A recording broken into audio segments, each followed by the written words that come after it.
Part 2 of Welcome to Domestic Violence. So he parked the car on the side of the street. He got out, he went in the house. I fluffed my pillows up in the back seat, grabbed my covers, and I laid down. At this point, when you've been sleeping in the car this long, you're kind of restless, but you have to force yourself to go to sleep. So I drifted off to sleep, but I had my feet dangling from under the cover. Because when your feet is not in socks and it's hanging from under the cover, you seem to cool down a lot more when it's hot. So morning rolled around extremely fast, or either I was dreaming, because I woke up to the next morning and somebody was tapping on the window. And in my mind, I'm thinking, if it's you, just open the car door and get in like you do every morning. So I ignored the tapping and I heard it again.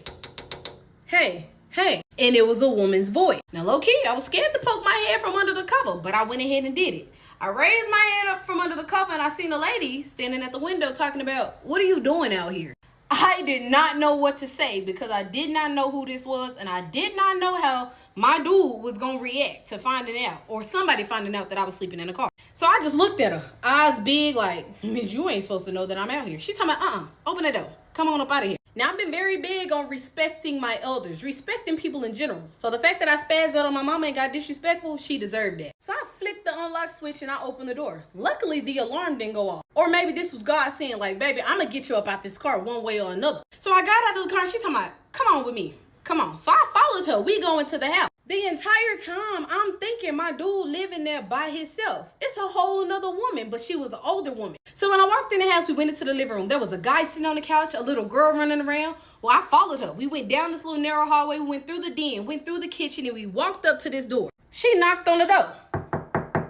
All you hear is my dude behind her telling some, yo. She knocked on the door again. Yo.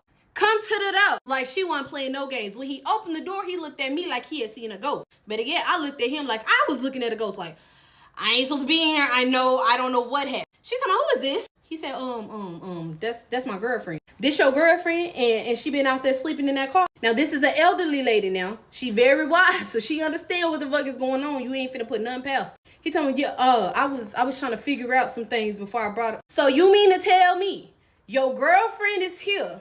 You sleeping in the house and she sleeping in the car? How old is you, baby? So I looked at her, I was like, I'm 17 because I had turned 17. She's talking about, so you got this baby sleeping out there in the car while you in a warm house. Get your stuff and come on in this room with him. Come on. So I did not know that this man was staying in another person's house renting a room. So when she told me to get my things, I went and got my things and I came in there. He closed the door behind me and was like, bro, what are you doing? How'd she even find out you was out there? I immediately back against the wall. I didn't do nothing. I was laying down in the car waiting on you to come outside.